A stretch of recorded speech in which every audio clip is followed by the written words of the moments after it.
First Alert Team, named best in Georgia. You're watching News 12, live at 5. Continues. The murder of a former Augusta University basketball player has shocked friends, family, and teammates. Authorities say 27-year-old Tyvez Monroe was shot and killed outside a metro station the day after Christmas in Washington, D.C. Police say a suspect was seen talking to Monroe, the two even fist-bumping before unzipping his jacket, pulling out an AR-15, and then killing Monroe. Now, the former Jaguar played from AU from 2015 to 2019. Sydney Hood is live at 5 in our studio. And Sydney, you spoke with Augusta University's head basketball coach. What did he have to say about this terrible loss? Well, when Coach Dip Mitras first met Tyvez, it was Tyvez's senior year of high school, and they were in the middle of recruitment. Coach was watching him on the court and then said to himself, that is one competitive person. And that's all it took for Coach to get Tyvez to come make Augusta his home for the next 4 years.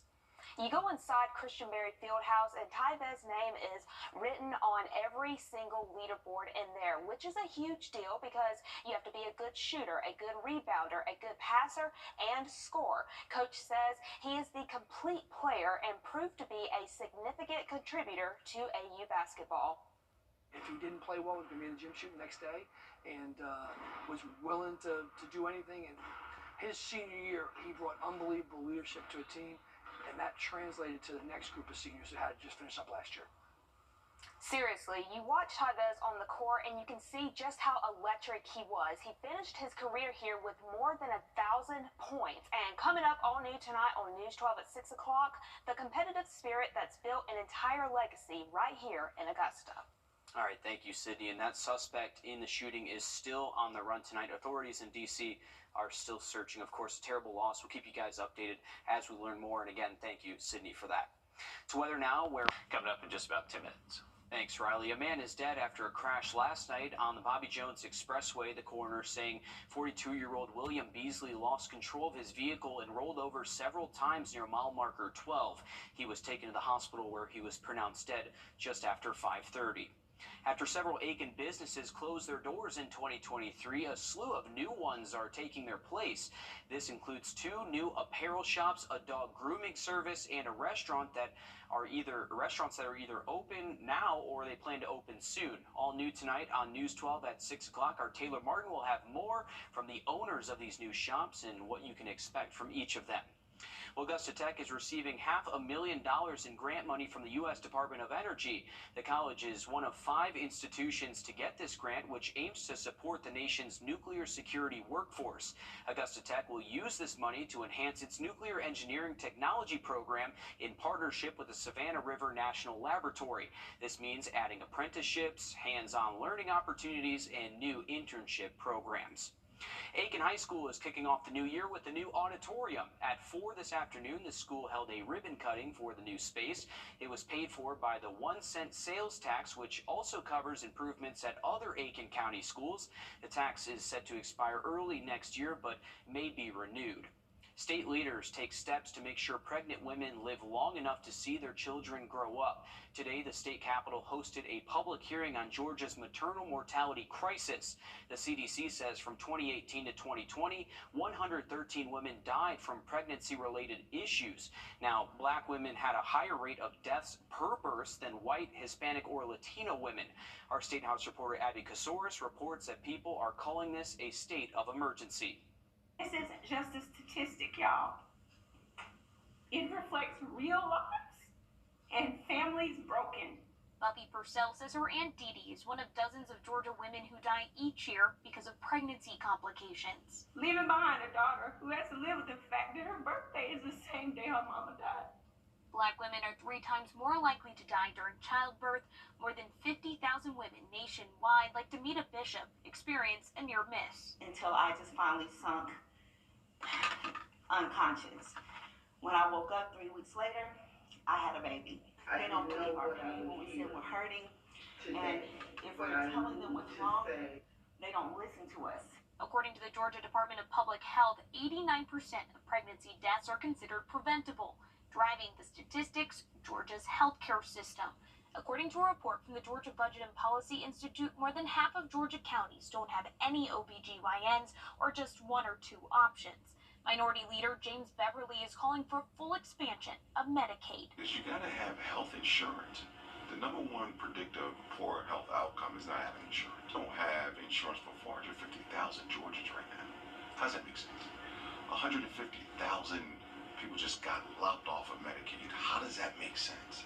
Many state advocacy groups and healthcare providers pointed to specific bills already presented that they feel could help mothers. I urge you to take immediate action. Let's ensure that all Georgia women are heard, believed, and given the medical care they deserve. Those state lawmakers are working on a report summarizing some of the testimony that they heard here today. Then they'll give that report to all state lawmakers at the start of the legislative session, which begins next week. In Atlanta, I'm Abby Kasouris. Thanks, Abby. Coming up this weekend is Poison Peach. It's the 15th annual film festival, and it's returning to the Imperial Theater this Saturday and Sunday. It's a huge showcase event for Augusta area artists, both on screen and behind the camera. Several short films playing feature Augusta actors, artists, and directors. The fun starts Saturday night at 7, and admission is $15 per day. And just in case you needed some Georgia pride, several locals are being recognized on Georgia's Trend magazine's list of the 100 most influential Georgians for 2024. This includes Mayor Garnett Johnson of Augusta, Thomas Clark, who's the executive director of the CSRA Alliance of Fort Eisenhower, Sue Parr, who is the president of the Augusta Metro Chamber of Commerce, and Cal Ray, president of Augusta's Economic Development Authority, as well as several others. And one lucky local won a car today as the Green Box Hunt comes to an end. Now, the event, sponsored by Windsor Fine Jewelers, is about finding hidden green boxes across the city from October to all the way to Christmas Eve. Each winner who found a box was added to a drawing to win a car from Gerald Jones Auto Group. So congratulations to that lucky local there who's got a new car. Don't know if they took care of the taxes with that, but either way, you got a new car. Can't complain. Looks nice. Well, Georgia pastry chef is sharing his years-long journey to recreate a dish lost to time, but it's about more than just making something that tastes good. We'll have that story for you coming up next, Riley. Well, staying dry again for our Friday, but early Saturday morning, this is what's in store for us. Have a look at it in the full forecast next. 13th Street still closed, and in the heart of the day, still no traffic. Hear how a delay in this project will continue to slow down local business. That's all coming up. All new on News 12 at 6 o'clock. Time and temp. Thanks, Riley. A Georgia veteran is reinventing a cookie full of chocolate and history. He's keeping his grandmother's memory alive through baking and is working to bring his favorite dessert to your table. Amanda Rose shows us how. Crispy cookie outside, chocolatey center inside. Look at that. Kamal Grant is in pastry heaven, tasting this cookie filled with chocolatey goodness in the center. But it's so much more than a delicious treat. Brings me back. Brings me back. They're called Magic Middles, and they're the Atlanta-based pastry chef's favorite cookies from his 90s childhood, tasting just like the cookies his grandmother used to bake. She would make this shortbread cookie, and then she'd stuff it with chocolate, and then when it would bake, it would come out and be ooey gooey chocolate. So then when she passed away, I really didn't see it anymore. But then, going in the store, Keebler made a cookie version of it, and I was like, that looks very similar. Inspired by his love of all things desserts, the Navy veteran graduated culinary school and opened his very own bakery called Sublime Donuts. Years later, Grant says he made a heartbreaking discovery, learning Magic Middles was no longer on store shelves. So I went and looked for the trademark. It was discontinued. It was a dead trademark. So I said, you know what? I can bring it back. I ate so many Magic Middles as a kid, and now I'm a baking genius. I can remember back in those memories and reverse engineer the product. Grant spent the past 5 years bringing the nostalgic treat back to life, hoping to bring joy to customers who love the cookies as much as he did. So I remember going to the lady and she used to sell them at 25 cents a pop. It's definitely classic and reminiscent of a great childhood. The entrepreneur may have accomplished his goal, but says his work is far from over. Grant hopes to put Magic Middles on store shelves across the country, showing the beloved brand is back and it's better than ever. When you go to reach into the cookie jar, it's not because you're hungry. You reach in the cookie jar because you want to make yourself happy. So we're in the happiness business, and that's all I want to be in. And if your New Year's resolution was to not have sweets, we apologize for that. But Sublime Donuts have also been featured on the Food Network and the Cooking Channel as well. Looks good.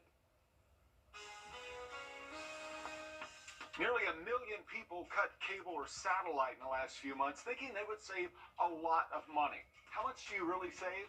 I'm Jamie Tucker. We're crunching the numbers coming up. First alert. If you've been hurt in a car wreck, what are you waiting for?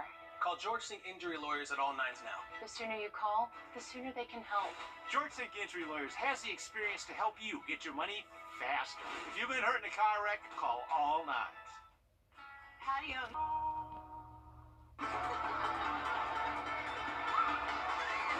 We can't handle a bumper car case, but if you've been hurt in a serious accident, George Sink Injury Lawyers is here for you. We're available to take your call, nights, weekends, 24/7. About 30% of current cable users say they plan to switch to streaming. To find out the cost difference, our consumer tech reporter Jamie Tucker is seeing how much you can save. What the Tech, sponsored by Augusta Preparatory Day School. Well, it's difficult to say exactly how much cable TV costs because there are a lot of variables depending on the cable company. How many TVs do you have? Does it include the internet, phone? Are you renting a modem? Some people say their cable bill is well over $200 a month, while others say they're paying less than $80 a month. Remember, if you cut cable, you'll have to pay for the internet separately, which ranges from $50 to $80 a month. For regular live TV with sports, you'll need a service like YouTube TV, Hulu, or Fubo. Those cost from $70 to $80 a month. So you're sitting at around $150 or more each month by streaming. What about extras like Netflix, Disney Plus, and Prime? Those are going to be extra for streamers and cable subscribers. And the monthly charges have increased across the board. To save money on those services, many people are doing what's called churning or rotating 2 or 3 services at a time rather than subscribing to all of them at once. To save money, look for bundles and benefits from your cellular providers. Check your credit card bills. 42% of people say they were paying for a service they didn't know they had. This can happen if you sign up for free trials that convert to monthly payments automatically. If you are still on the fence before switching anything, take a close look at the bill and what it includes and how much the internet will cost if you have to pay for it separately. Over the course of the year, you may save hundreds of dollars. Then again, depending on what you want, that savings may not add up. That's What the Tech. I'm Jamie Tucker. Well, now that football season is officially in the books, it's time to bounce our attention over to basketball. News 12 Sports Director Dan Booth stopped by Westside's practice today to catch up with the Patriots as they pursue their 3rd championship in a row. Dan.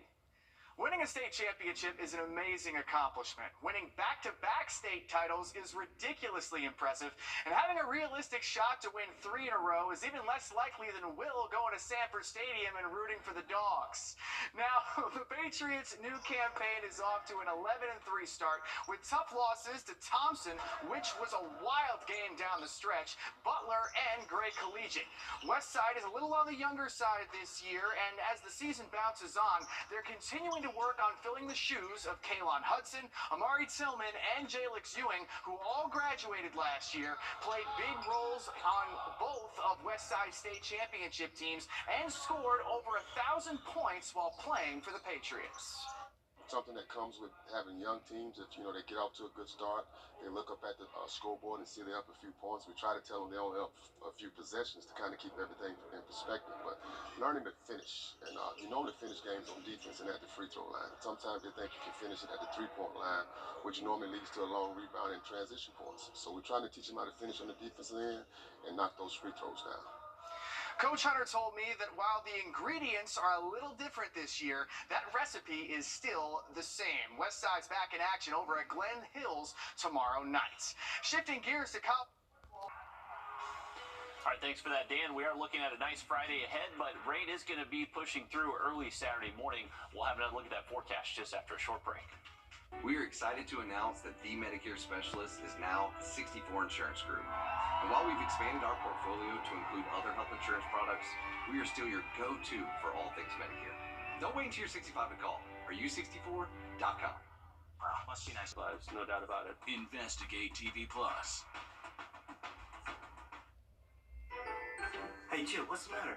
Man, this name change is stressing me out. Everyone will know we still specialize in Medicare. Yeah, I know that, but what about this? Are-you64.com.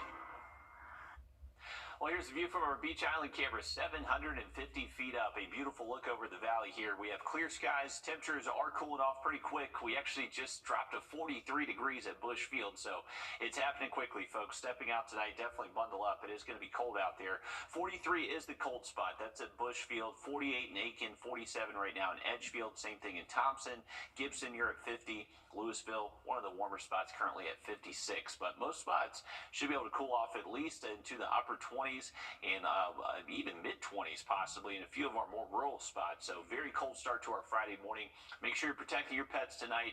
This is likely going to be 20s found across the area for at least 5 hours as we head into late tonight, early tomorrow morning. Heading to the bus stop, it is going to be cold, but sunny skies to start off the day. Later into tomorrow afternoon, we'll see a few clouds show up, but we do look dry tomorrow afternoon. It's going to be later into our Friday night and early Saturday that rain does look much more likely. Rain will push out, though, by Saturday afternoon. Beautiful day Sunday, then a stronger storm next Tuesday. All right, thanks, Riley. Stick with us. We have more news, weather, and sports coming up after a short break on News 12 at 6 o'clock.